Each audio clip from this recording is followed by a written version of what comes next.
Rush into Old Navy for frost-free jackets for the family. Today and tomorrow only, they're just $20 for adults, $15 for kids and toddlers. Hurry, it's just today and tomorrow at Old Navy and OldNavy.com. Valid 12/8 to 12/9, select styles only. Hello, welcome to Psychic Teachers. I'm your host, Samantha Fay, and Deb Bowen is with us as always. We are so happy that you're joining us once again this week.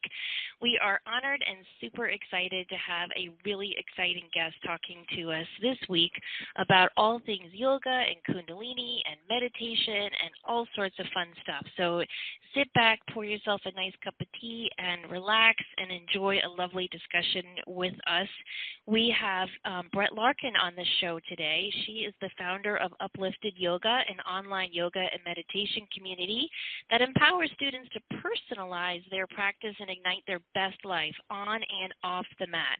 Brett has instructed at top studios and companies like Google and Pinterest. She leads the world's most interactive online yoga teacher training program and teaches to a social media following of over 150,000 people. Her content on YouTube is streamed to 2 million minutes each month. Deb and I were honored to be on her show for two of our separate interviews, which you can hear on Psychic Teachers and on Brett's podcast, Sivana podcast. She has another one called Yoga Hacks, and we'll be talking about both of those in a little bit. But first, I just wanted to say welcome, Brett, and thank you so much for being on our show. Thanks. I loved interviewing both of you, so I'm excited the tables are turned and to be here. So, we are too. Gratitude. And for everyone listening, Brett just gave birth 9 days ago and is still such a trooper that she's still doing our show. So we're very, very happy for that. And we just wanted to wish you a hearty congratulations on the birth of your son. Thank you. I know. I wouldn't miss it for the world. I think if it was an interview with anyone else, I wouldn't have done it. But with you guys, I wanted to make it. Thank you. We're so happy you're with us, and just congratulations. This is just great. So we have a couple of specific topics that we have asked Brett to talk with us about on the show.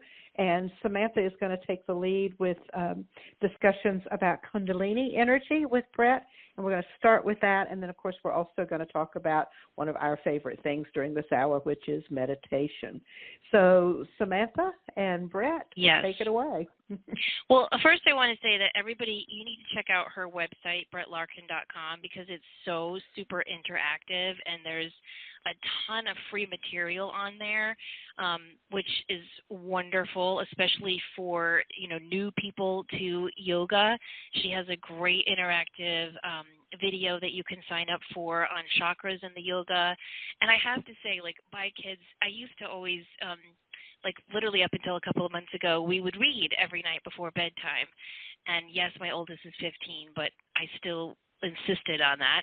And lately they're like, okay, Mom, yeah, I'll be there in a minute. So I've started something new. Instead of reading with them before bedtime, now we do 20 minutes of yoga. And it's just a great way to connect with my girls and to, just be with them in a moment of peace. And so if you all go to brettlarkin.com, you can see a lot of her videos. You can go to her YouTube. So she just got a lot of great information out there. But, Brett, one of the things I wanted to talk to you about, because our listeners are constantly texting and emailing us and Facebooking us questions about Kundalini and, what is Kundalini and how can you help it to rise through your chakras. I always take my time answering those questions, but I have to be honest, I have a hard time sometimes just explaining what Kundalini is in normal everyday language. And I'm just wondering if you could give us your concept of what Kundalini energy is.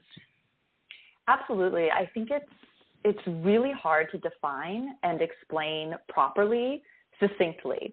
But luckily, we have a little bit of time on this show. So if you guys are open to it, I'd love to give the teachings that were handed down to me, which is the tantric viewpoint of Kundalini and sort of how all of us came into being. So I think if I break down a couple words and principles, then we'll be able to really talk about Kundalini in a super interesting way. So the first thing, before we start talking about Kundalini, I always like to share is this idea of Shiva and Shakti, and how each of us came into existence. And I know that's like a lot, like, whoa, but to keep it really simple, I just want you to imagine this energy of Shiva, which is more associated with the masculine quality of pure consciousness, right? Consciousness that has not yet manifested in our world.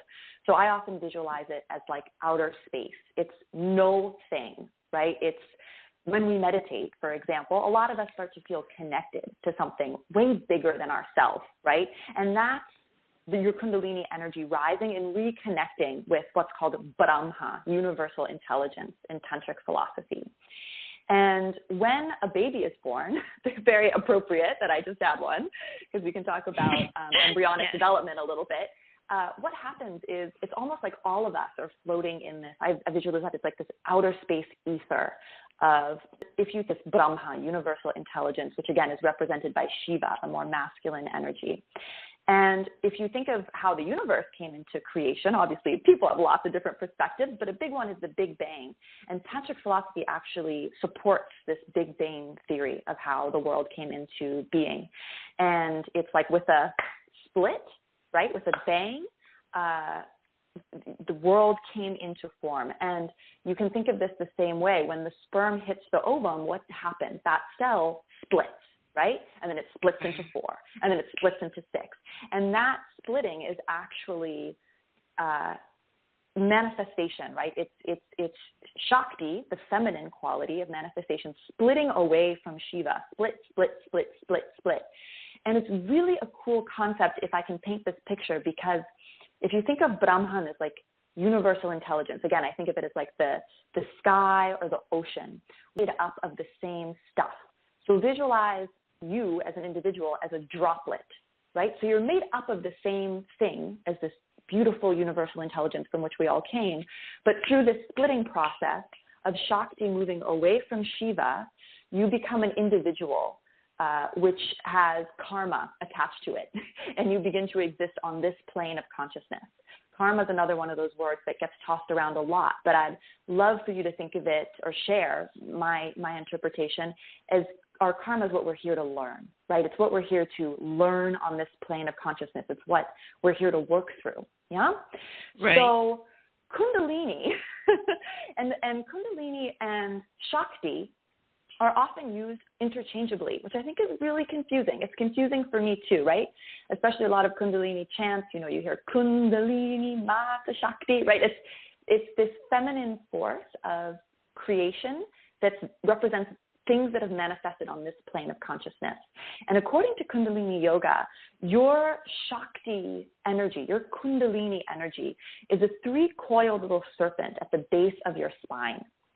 And when you meditate or when you do yoga, or what people often talk about as like a Kundalini awakening, right, is when you're sending that energy, that Shakti energy, back up the spine, so through the nodal cord of the body, through the spinal column, also called Brahma Nadi, right, up through the crown of the head to reunite with Shiva. And that's why in meditation we get this sense of being connected to something bigger than ourselves. So Kundalini energy is that feminine energy that it's like we're trying to go home, kind of, right? Like we had all these splits in order to come into manifestation. And then through the practice of meditation, and specifically through tantric practices, the idea is to reconnect with that universal intelligence from which we all came, from which we are made up of the same stuff of, and have that experience of feeling super interconnected, and then bringing that wisdom, that universal intelligence back down into the body, into our daily life. So that was a very, very long answer. No, that's really good. It kind of reminds me of the as above, so below philosophy, that you're just making that connection between the two.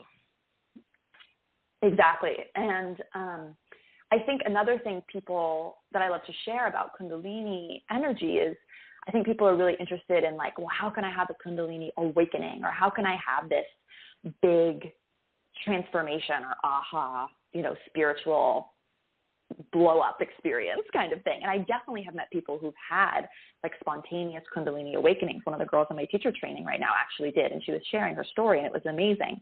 But I would say for most of us, that's not usually what happens, right?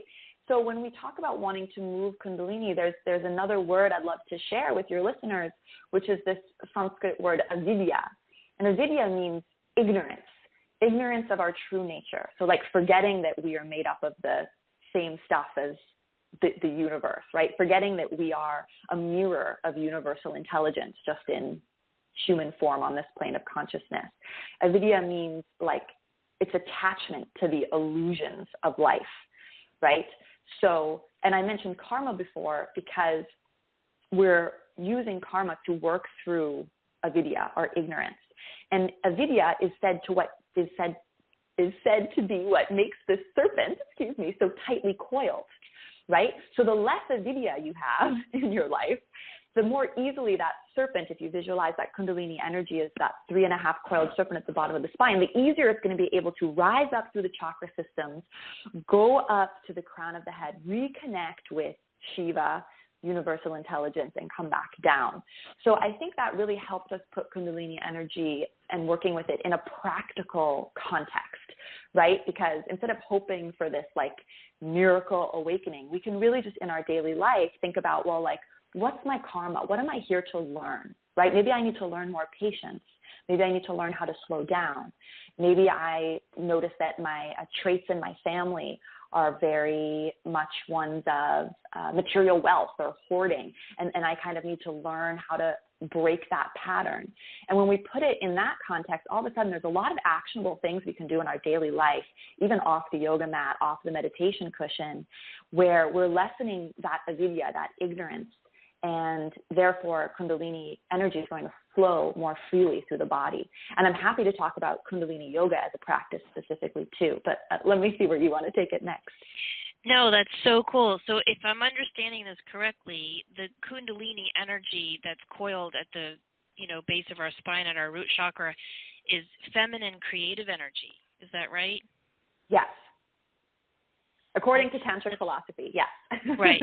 That's a really cool way to look at it. And so as you work to pull it up through your chakras, not only are you connecting with this sense that you are connected to all that is and getting rid of that spiritual ignorance, but you're also bringing that energy to all of your chakras and awakening the creativity and the co-creative abilities we have when we realize the connection to all that is. That's a great way to explain it. Thank you. Yeah, and then it's like a marriage too. Like if you think of the seventh chakra and that energy rising all the way up to the crown of the head, or what the Yoga Sutras would call samadhi, that state of pure bliss, it's like the feminine reconnecting with the masculine from which we came, right? It's like reversing the splits, and having this moment where we just feel completely whole, completely connected.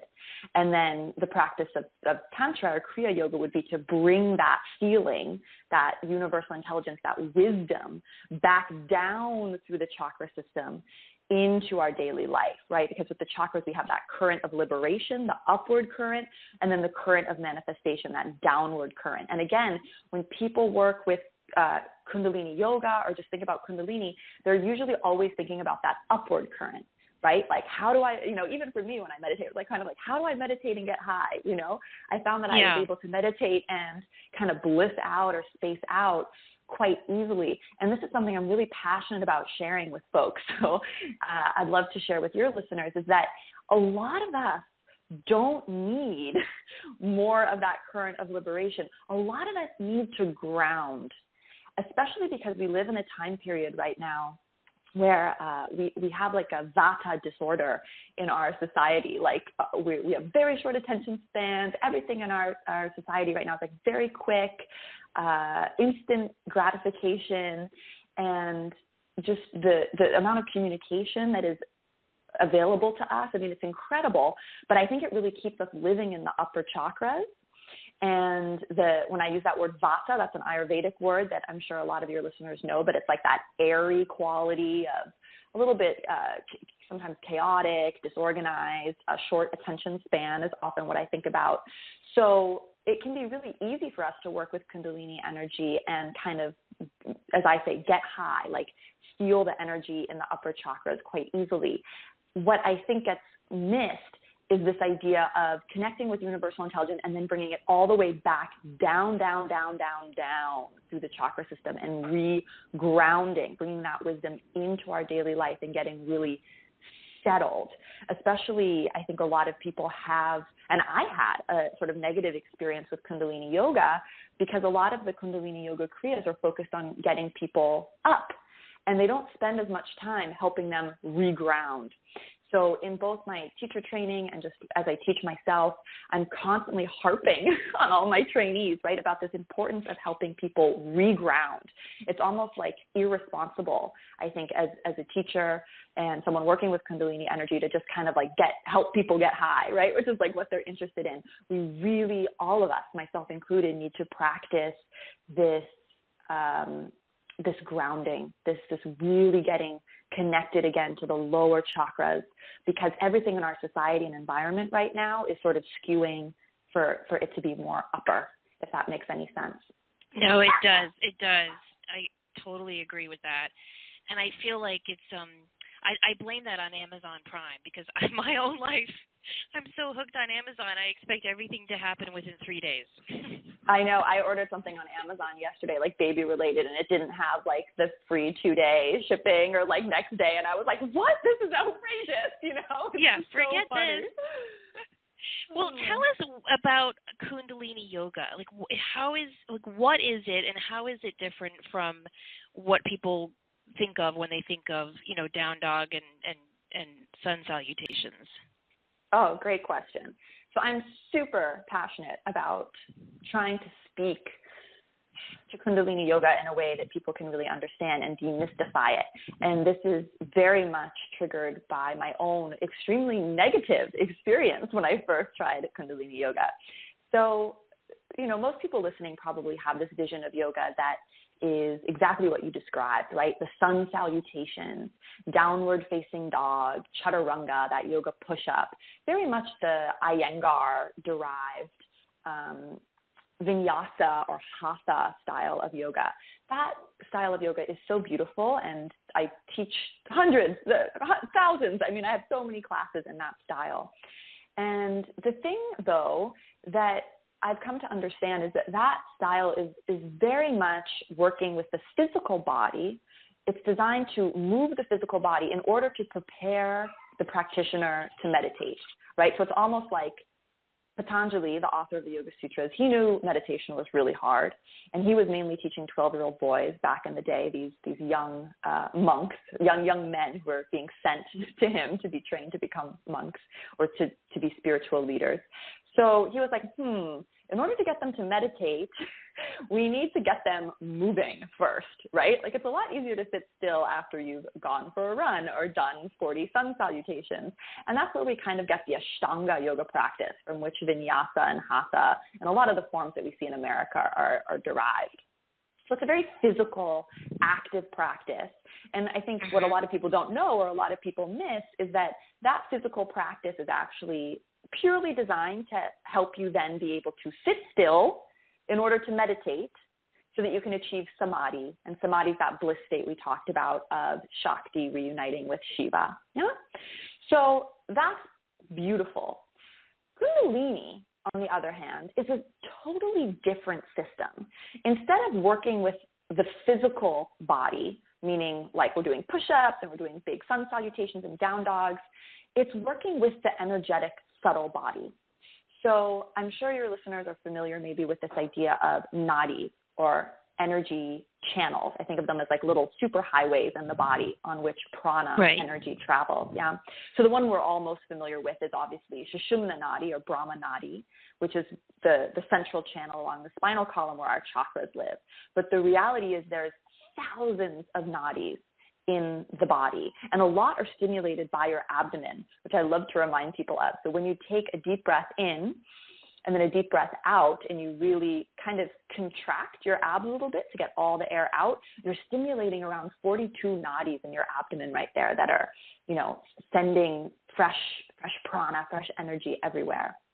So there are these nadis throughout the whole body, and people who are maybe familiar with the Chinese system, it's very similar to meridians, right? It's just like different words and different philosophies, we're talking about the same stuff, right? So whether you think of it as nadis or meridian lines, whatever, there are these energy channels in the body.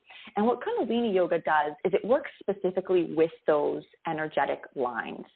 So instead of saying, let's do down dog and let's do push-ups and let's do all these things to kind of tire out the physical body in order to meditate, it's sort of just going a whole layer in and saying, let's just work with stimulating these nadis and meridian points. So for example, you might, the classic Kundalini Yoga move is you're maybe doing breath of fire. Breath of fire, you're just seated.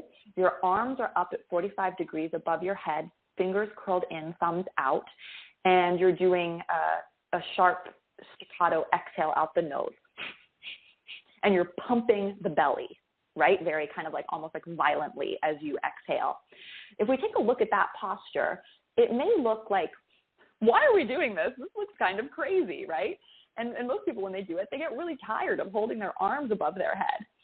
But what Yogi Bhajan, who founded Kundalini Yoga, it's like scientific in his precision of how these postures worked. So when you hold your arms at 45 degrees, you're actually stimulating a very important energy line that's right around your armpit area, right, running underneath the deltoid down the armpit. And it's incredibly fantastic for your lymphatic system. And when you're doing that belly pumping, well, you're stimulating all those nadis that I talked about that live in the abdomen. And that's just looking at one pose. Then what Yogi Bhajan did is he started putting together what's called Kriyas, which is a sequence of those types of poses. And unlike a vinyasa class, where of course vinyasa classes have themes and, you know, it's super fun, like all my chakra classes are all those are vinyasa classes that are themed around the chakras and detox. I mean, so much fun stuff. But with Kundalini, it's like, this is a Kriya for detoxifying the liver. And the postures and how long you do them is incredibly precise. So it'll be like you're doing that breath of fire for exactly 3 minutes, and then you're doing some other kind of like weird squat. It's usually repetitive movements and like twisting side to side. And the irony is that most of those postures, those Kundalini postures, are easy for most people. It's hard to do them for a long period of time, but it doesn't really require flexibility. It doesn't require tons and tons of strength in the way like, you know, traditional vinyasa or ashtanga does when you do those push-ups and stuff. But I think people get really intimidated by it because it looks kind of weird. And then, you know, a lot of people who teach Kundalini Yoga are like Yogi Bhajan, are wearing turbans. And, you know, people maybe, I know for me at first, I was like a little freaked out. I was like, what is all this stuff? But when you break it down, it's just like really, really simple postures that are stimulating different meridian lines and energetic qualities. I have this one class on YouTube that's a Kundalini class that is about detoxifying the liver. I have a lot of different, and again, it's all through the teachings of Yogi Bhajan. But people often ask because we do like a little on all fours, sort of extending one leg and extending one arm, and you're kind of like kicking yourself, or, you know, again, it's all these weird sort of repetitive movements, but we only do it on one side. And people always comment, they're like, I really love this Kriya, like my you know, liver feels amazing. I have one for kidneys too. Maybe it's in the kidney one. But they're like, but why is it uneven, right? Why do we only do that on one side? Because you'd never do like just Warrior 2 on one side in a vinyasa sequence. It's always even. And what I remind people is that no, the Kriya was prescribed this way by Yogi Bhajan because your liver is only on one side of the body, right? So it made sense to only do that on one side. With kidneys, it's on both. So I can't remember. I think it must be in the liver class then. But I use that as an example to hopefully illuminate for folks trying to visualize this at home, like how prescriptive these Kriyas are. And it's super, super fun, I think, to play with if you're interested. And I can, you know, share more if people want to know how to get started. Maybe like doing it on YouTube is a good way to start, rather than showing up at a class and feeling kind of self-conscious, you know, with your arms in the air. That's the beauty of YouTube, right? You can kind of test on a lot of things in your home. However, you know, my first experience with Kundalini Yoga, as I mentioned, was quite not a great one. And it's because of that grounding principle that I mentioned earlier. So I went to a Kundalini yoga class, and there was a teacher there that I really, really liked. And so I was going to her class, and then there was a guest teacher from LA visiting. So I was like, okay, I'm going to take her class. And she, again, wonderful teacher, beautiful person, but she did a Kriya, and it probably was one that was a little advanced for me at the time as well. It was very challenging, and it just brought the energy up, and we never regrounded, really. So I left in like a total funk. Like I was supposed to go have dinner after this class and had like a whole evening plan, and it was like I couldn't speak. Like I had to go home and just lie down. I had a crazy negative experience, and this is something else I want to mention about Kundalini in case people are thinking of trying this style of yoga, is I sort of talked about how it's, scientific in the sense that we're stimulating different parts of the body, doing prescriptive exercises for very exact amounts of time. What I didn't mention, which I think is important too, is that doing these exercises and especially repeating them, and especially for long periods of time, is designed to trigger us. It is designed to get your ego talking to you. So, for example, when you're holding your arms above your head in that breath of fire, maybe for 3 minutes or 5 minutes, okay, that doesn't sound long when we're talking on this podcast, but, try it at home, guys. Like, your arms start freaking out. You're like, ugh, and you'll notice your self-talk. And it usually sounds, or I can, just use my own experience, but it's like, when is this going to end? This stinks. My arms hurt. This is stupid. Why is the teacher making us do this? I hate her, right? Like you start to notice this like internal dialogue. Or for others, it might be like, I'm not good enough. I'm terrible. I can't even hold my arms up, right? So Kundalini yoga is designed to get that language, that self-talk going. And unfortunately, I don't think that's explained to a lot of people when they just like randomly go to a class, or it definitely was never explained to me. Because I think what sitting happens, there thinking, this is why the Japanese used this as torture during World War II. Yes, exactly. So when you're like not aware that that's by design, you can get really upset, right? It's aggravating because it's sort of like drawing out that part of you that's like, how do you act in a situation of difficulty or conflict? And it's putting you in that situation of difficulty or conflict on purpose to draw out your reaction. And it's like practicing, right? And then you're like, oh, I know this voice. Oh, I'm way stronger than this voice. I'm just going to focus on my breath and keep my arms here and not engage with that dialogue. But Kundalini yoga is often called the yoga of awareness because it's really designed, in addition to all the cool, subtle body, meridian stuff that I talked about, it's really designed to evolve your consciousness and to give you awareness of your inner dialogue, your inner state. And I really, really like to share that with folks because otherwise you're going to do Kundalini yoga and you're just going to be like, I hate myself, or I hate the teacher, or it's going to make you angry. But when you realize that that's by design and it's sort of like a microcosm, like imagine you're having a really conflicted conversation with your husband, right? Or like a fight with a family member. And instead of like reacting unconsciously in that situation, it's like you can do Kundalini yoga, which is like a petri dish experiment, right? Of how you act, react, and talk when you're triggered. And by practicing in the Kundalini space, in the yoga posture, first of all, you're not going to say something you regret, right? Because you're kind of like doing a little practice run. But it's going to give you these amazing insights to sort of what your default reaction is. Like, for example, when I talked about myself, I started hating on the teacher, right? Like when I was in those really difficult postures, like I hate her. Why is she making us do this? And that's totally in line with my karma, and what I'm here working on is that like when I'm triggered, I tend to play like victim, right? And I want to blame, right? And then there's different people have different things. Like other people kind of get really down on themselves or, but for me, there was a lot of anger and blame. And I started noticing in Kundalini, I'm like, oh yeah, I do that when I'm in a pose and really struggling. And I do that in my life too, right? Like when things are hard or, fighting with my mom or my husband or something, like I tend to go into this like victim mindset. And getting awareness of that for me was huge because all of a sudden I'm aware of it, I'm working on it, and every time I come to my mat and do Kundalini yoga, it's like strengthening a muscle, right? To like not go down that path and instead to stay with the breath, to stay focused, to stay calm, to not listen to that voice. And this is something I think we can all benefit from so much because it's like we all would agree that we're not going to get six-pack abs if we never go to the gym.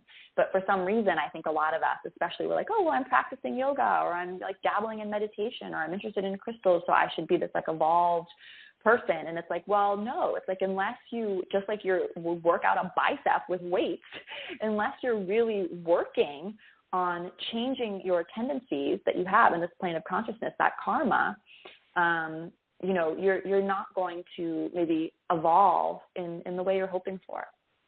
I'm so glad you explained it that way because that's something, well, first of all, I think it's in line with the Kundalini rising because if you can get in touch with your mind that way, that is strengthening your ability to be a co-creator.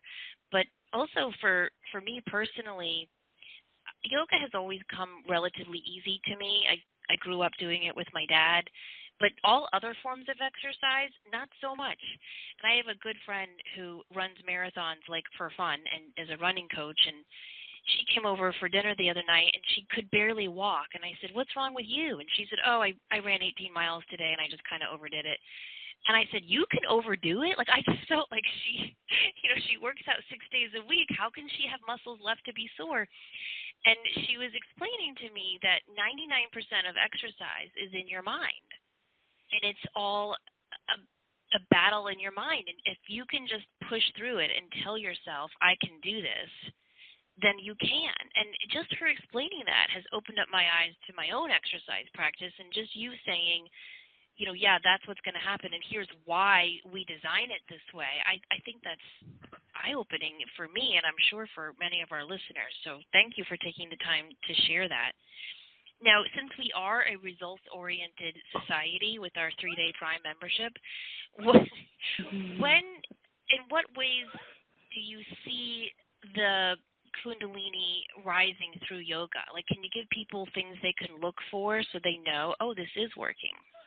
And after Brett, I've just been sitting here absorbing all of this like a sponge for. This is amazing. I'm learning so much. And after Brett answers that question, Samantha, if you can tell us about Audible, that would be great. Sure. Okay. All right. So talking how do you know, right? It's like, how do you know it's happening? Everyone, it's personal. It's going to be a different experience for everyone. But here's some things that I'd suggest folks look for. And then, maybe when we come back, I can give advice also about maybe what Kundalini yoga practices or classes to start with.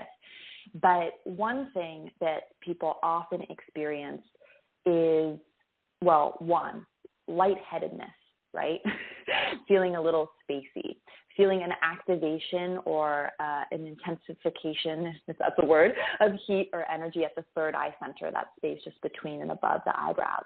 Another one is kind of like you start moving a little bit in a circular motion. And I don't mean like, you're doing huge hula hoops, but you might even be like in your meditation seat and have this like gentle sense of a spiral, right? Or notice that all of a sudden you're maybe doing a Kundalini exercise or seated in silent meditation and there's just like some gentle movement. I wish you could see me, but I'm kind of just doing it in my chair right now, like a little bit of spiral mobility in the upper body.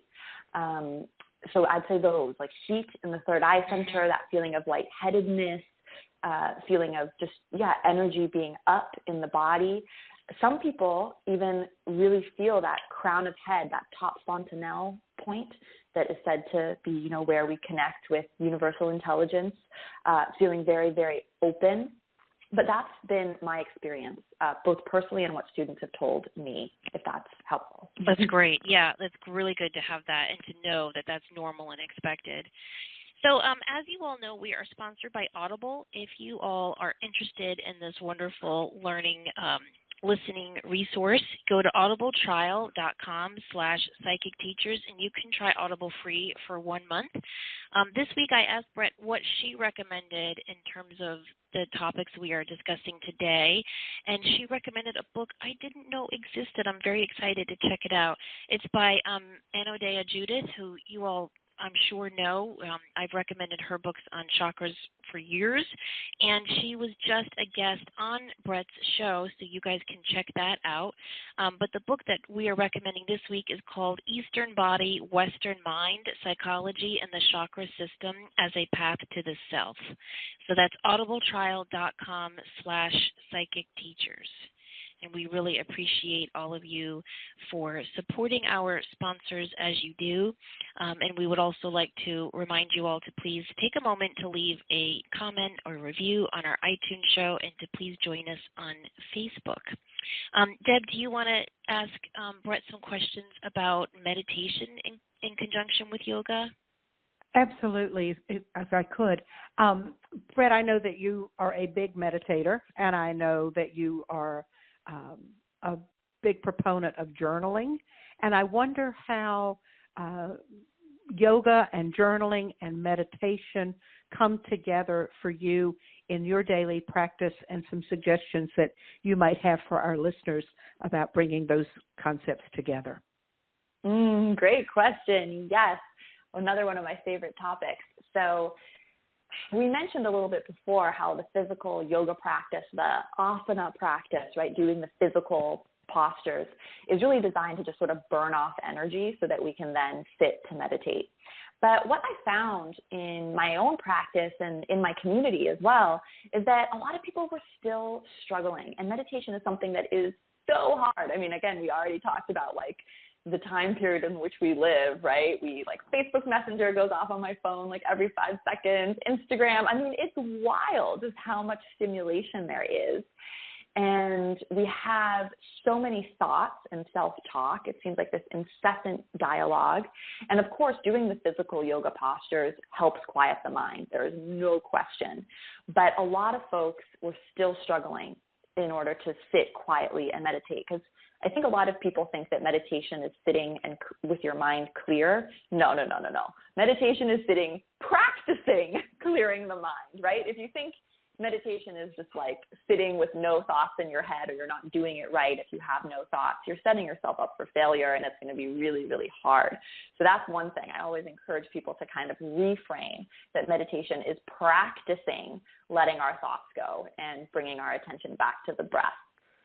So a couple ways you can do that, right, is like labeling your thoughts, like fear, worry, anxiety, kind of seeing the thoughts as passing clouds in the sky. So like you are the sky and the thoughts are the clouds. It's sort of this disassociation that your constant monkey mind, your constant thoughts aren't you. They aren't your true identity. They're not your sat nam, as would say in Kundalini yoga. They're not your truth. They're not your true identity.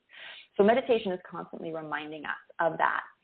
But again, because we have so many of these thoughts, often doing just the physical yoga practice, at least for me, was not enough. And that's where I found that bringing in journaling or doing some writing before I came to sit and meditate was a game changer, because it sort of helped me release a lot of the thoughts that were jumping around in my mind, even just like to-dos, like things I want to get at the grocery store. Just get that all out on paper before coming to sit and meditate. And then because I'm super into hacking, right, who isn't in this day and age, that's why my personal podcast is called Yoga Hacks, I thought, I could journal sitting at my desk where I do all my editing work and all my business stuff all day, or even at a table. Or I could journal in yoga poses while I'm stretching as part of my morning practice. And, well, that would be kind of cool, because then I'd be kind of getting this nice yin-style hip stretch or low back stretch while also writing at the same time. And what came into being was this sort of trifecta of yoga, journaling, and meditation that I started to put together and realize that you can do all three in 30 minutes. And of course, I encourage and would love for everyone to do more, to do 90, to do 2 hours a day. But, right, we all have jobs and kids and families. And so what I found is, like, if I only have 30 minutes, the most effective, like the laser sharp way I can use those 30 minutes most effectively is to combine yoga, journaling in yoga poses towards the end, and then meditation. And that's what my ritual series and DVD is. So I started calling that my ritual, right? Yoga, journaling, and meditation is my 30-minute ritual. And there's 6 30-minute routines that I've designed that teach you, takes you through the postures, takes you through the journaling and journaling prompts. And each class is also related to a chakra. So it's really fun because you can choose which class to do based on how you want to shift your energy. So if you wake up kind of feeling groggy, it's like, oh, maybe we'll do the 3rd chakra class to like wake up. And there's yoga, journaling prompts, and meditation around that. And it's always 30 minutes. And I'm happy to share a little bit more about the journaling piece if folks are interested in that. But I'll give Deb a moment. Maybe she has some other questions. Well, that's exactly one of my questions, was I would love to hear more about the journaling piece. I teach people basic meditation, what I call meditation 101, and I maintain that you can learn to meditate in 1 minute. That really, because sometimes that's a really long time for people. It was for me when I started meditating. I remember my very first forays into meditation.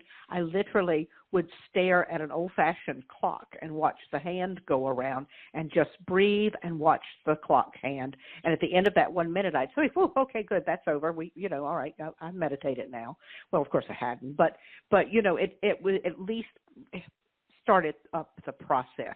And so when you talk about being able to do these things in 30 minutes, that sounds great. I'm also wondering, is it possible or beneficial or not to condense that a little bit? Because I'm not sure everybody has 30 minutes every morning to do this. Yes, it's definitely true. Yeah, and some mornings, you might feel pulled in one direction or another, like I'm just going to do yoga, or I'm just going to meditate, or I'm just going to journal. Especially I think in times of emotional upheaval or big change, doing a really long journaling session can be so therapeutic.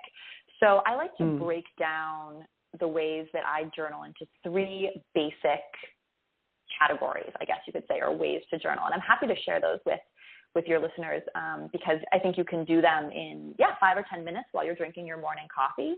If you don't want to get on the mat and journal in pigeon pose or something, right? It's still beneficial to just clear your head, get those thoughts on the page.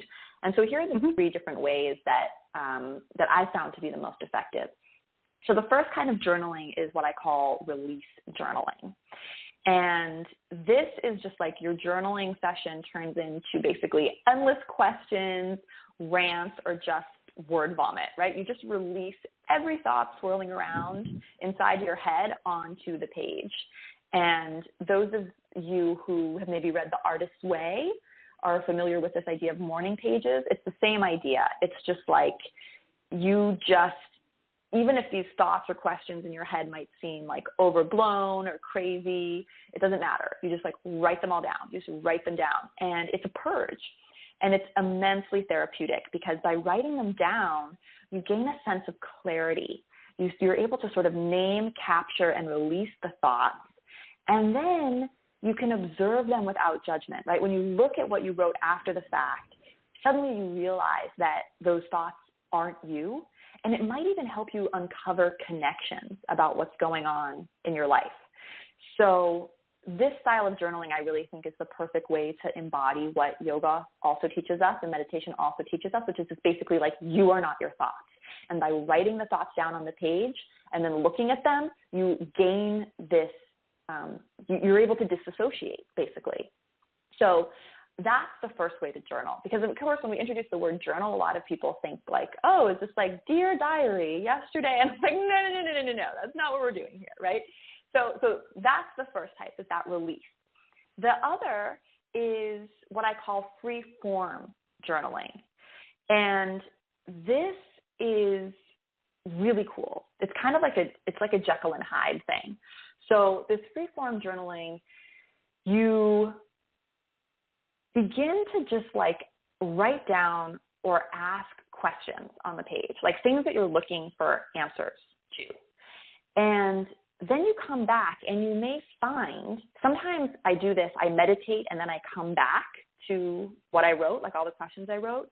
And sometimes, you know, it's just writing the questions and then being like, okay, I want to shift into answering these questions.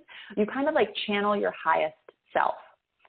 So you might write, I don't know what to do about my father's health or something. And then all of a sudden you'll just find yourself writing on the pages, like, what would my highest self say to this? And you can think of yourself as like an old, wise person, you know, like the grandmother version of you, or sometimes it's just like an energetic little shift that I just like shift. And it's like, okay, channeling my Satnam, my true identity. What would I say to myself? Or you could think of speaking to yourself as if you were your own child. And all of a sudden it's like these words start flowing out of your pen. Like, you know, you need to be strong. You need to tell him everything's going to be okay. You have, you know, faith. It's amazing. It's like a free therapy session, basically. So it's sort of like this Q&A style of journaling. And again, there's ways that you can mix in meditation either in between or not. But I found even, again, over that morning tea or coffee, you can write some questions and then invite your highest self in, start writing the answers, and you might read what you wrote afterwards and be like blown away at the wisdom and intelligence that has flown through. So it's really shocking. Yeah, that intuitive voice, if you just give it a stage, it comes through. I have so many takeaways from our talk with you. One is just even how you said change the goal of your meditation from quieting your mind to practicing quieting your mind. And I think just that one shift in people's, expectation of meditating is going to help so many people. And I love the idea of journaling while you're doing yoga, because that's the mind-body-spirit connection that we are all needing and looking for in our life. So you're saying I'm doing pigeon pose, so I'm kind of like on my elbows a little bit when I'm writing, or am I just flat doing pigeon pose and writing? I'm trying to picture that. Yeah, totally. Yeah, you're in pigeon pose, and then I'd probably, in the video, I show you how you can like set up your blocks, and you just put your journal on the block, and you're like up on your elbows, exactly, and you're just journaling. Yep. And if people can't do pigeon pose, I show them like Baddha Konasana, or like another pose. It pretty much always involves props, which is why I'm such a proponent of everyone owning yoga blocks, because it's a total game changer. So you do need props to kind of make it ergonomic. And I mean, I have mixed feelings about this too, right? I love myofascial release and yin and body work. And I think, you know, there's value to just doing like an 8-minute pigeon and being purely focused on your body, right? Mm-hmm. But for some of us, like, again, reality, pressed for time, want to sit in journaling too, also want to get the long hip stretch. You know, I think it's great to journal in the yoga posture. I do too, and to not be so rigid about it. Yeah, exactly. It's fun. It's playful. You know, it's like getting on the floor, and, you know, when you like spread out your colored pens, and I mean, I'm looking at my drawer right now. I have like hundreds of colored pens because I love journaling in different colors. And, you know, and that free form journaling I was talking about, like the Q&A, the kind of Jekyll and Hyde type of thing. It's so cool because, again, I think so many people are like, well, how can I connect with my intuition, or how can I be more intuitive? And sometimes the answer is as simple as like, you just need to leave some blank space on a page and invite that voice in, right? And it's like literally once you ask a question or have that blank page in front of you, that voice shines through. And just like you said about practice, thank you for coming back to that.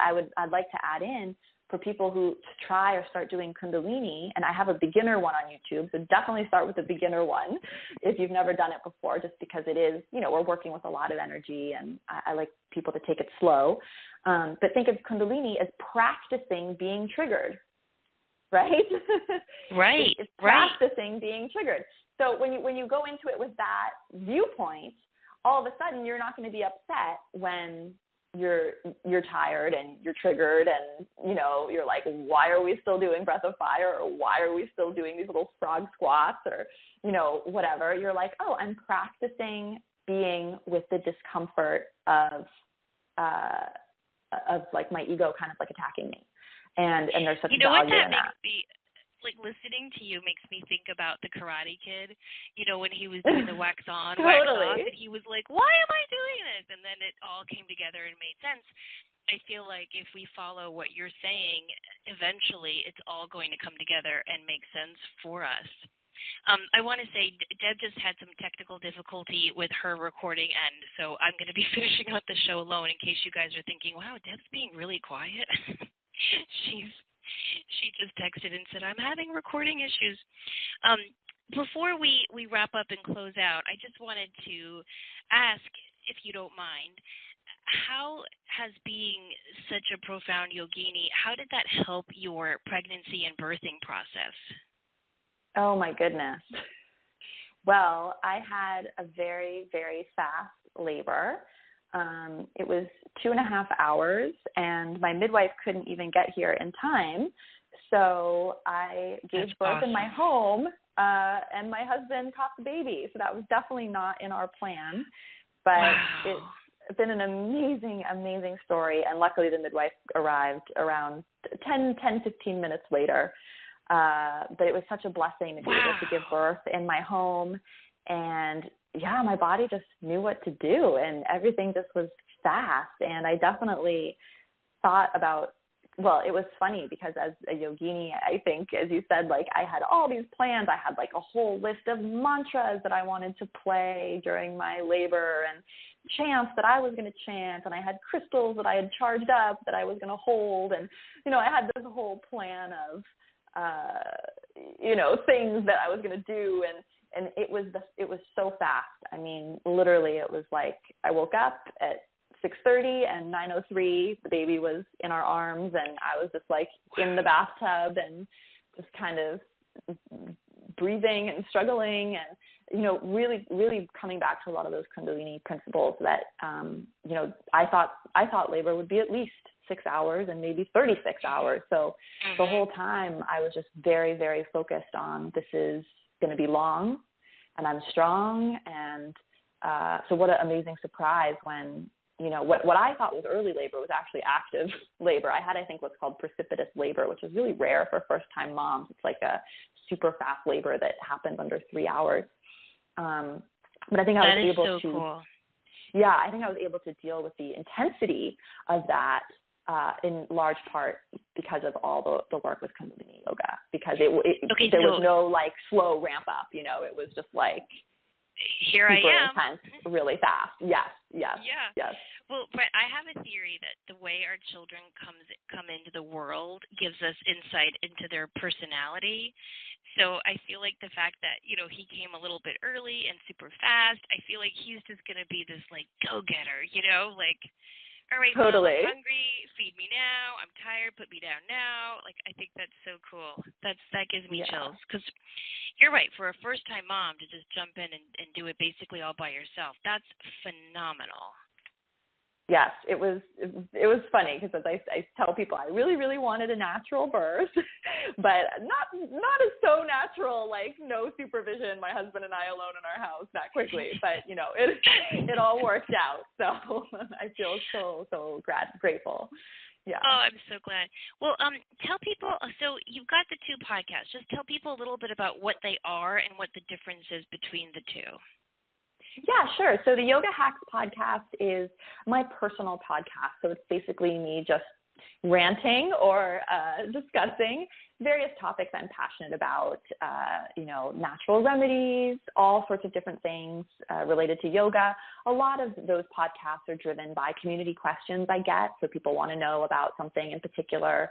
So that podcast is basically just me talking about stuff, usually hopefully stuff that people have asked and really want to know about. And the theme is sort of like hacking yoga into your daily life.